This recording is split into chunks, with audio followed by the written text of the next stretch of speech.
Alright, so let's go ahead and just start off this macro. I'm not doing any more of that, list and all that. You guys could just customize this however you want with whatever unit you have, but I'm just going to show you guys the layout. So you might not have the same units as me. That's alright. Use your own and try to make it as flexible or mold it to your team, if you understand what I'm saying. But the one thing you need to have is, of course, tiny text. So go ahead and start your macro, record it, go over to the play button, go into your private server, and then keep clicking until you load in. Once you load in, go ahead and click the area in front of you a couple times. As you can see, I'm clicking in front of me because of course you want to collect your dailies. Go to your battle pass, claim that as well. Go to your quests, claim the dailies over there as well. Just get as much as you can because of course you want to maximize this, right? But then after that, go to areas and then raids. This is very useful because now you could actually click a button that sends you to the area that you want without walking over and over and over again. So macros are going to be way quicker now, which is really nice. But then just go ahead and walk straight, hit A couple times to walk to the left because of course you don't want to hit those boxes, and then wiggle back and forth,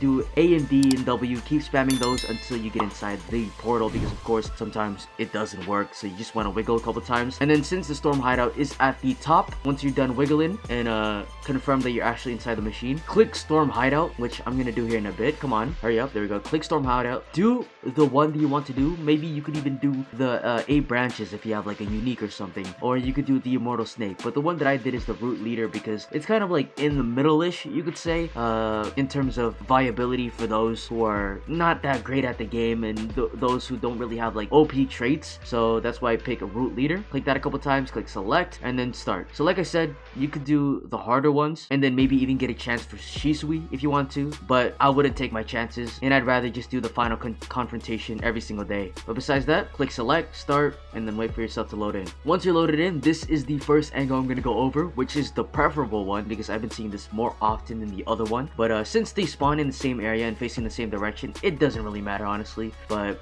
I like this one better. Anyways, once you get in, go ahead and make sure that you're actually in the game because your Wi-Fi might be bad sometimes, so just wait a couple seconds. And then once you make that priority, go ahead and walk forwards, walk to the left a little bit, and then keep jumping straight and walk forwards. Like I keep saying, keep jumping, keep jumping, keep jumping, because there are obstacles in the way, and since you want to dodge them, go over them by just holding space. And then keep doing this for a while because sometimes you could get stuck, so why not just make sure that you're all the way at the end. And then once you're at the end, hold D, go to the right side, and then you're gonna hit the barrier onto the wall, hitting the cave area. Once you're right here, go ahead and stop holding D, hold S, and then press D so you're facing kind of like towards yourself. And then once you do that, go to the left hand side. Once you reach this tree right here, go down and then to the left and basically follow the path. And the main area that you really want to go after is this spot right here, this little roundabout. As you can see, it's a giant circle that the units will have to pass. If you want to do it at the front, you could do that, but sometimes it could be a bit annoying because the Wi-Fi and loading in slower, plus some units might be faster and enemies will get past you. But yeah, this is the area that I like. But once you do that, press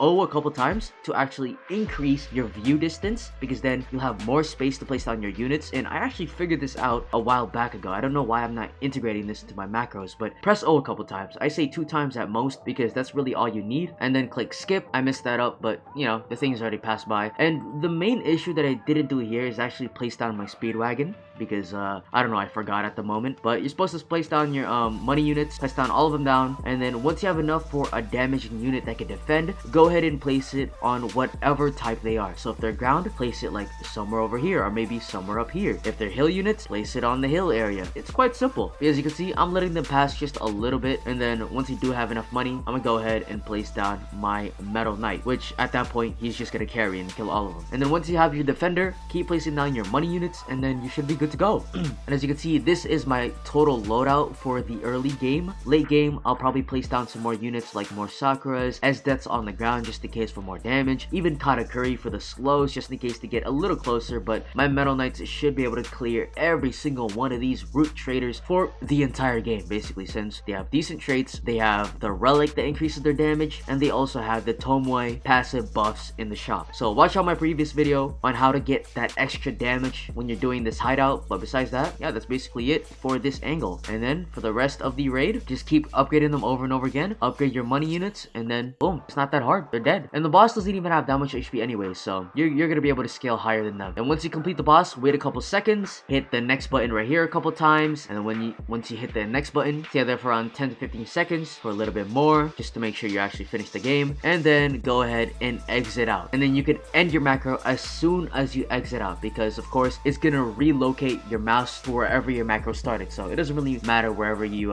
ended off at. But at any moment now, I should be clicking the X button, and there we go, exit out, and then end the macro, just like that, as easy as that. Now let me go ahead and show you guys the second angle, which is this. It's a little bit more like even to your character, but it's the same deal. Run forward, run to the left, follow the pathing, etc, etc, etc, and then press O a couple times until you hit this rock right here, and then you have decent space. It's just a little bit more flatter. That's why I recommend the other angle, because you have more aerial view of the space you can place your units at. But this works as well. You know, place your units on the left hand side, the ground units, the hills. It's just gonna be a little bit more tedious because of course you have less space, but it works. If it works, it works, right? But as you can see, I still finish it out fairly quickly, fairly easily, and yeah, the same routine. Click next, exit out, and macro, and then you're good to go. Anyways, I hope that helped you guys a little bit. If it did, that's great. If not, that's cool. I'll just say good luck on guiding these new units and their evolutions.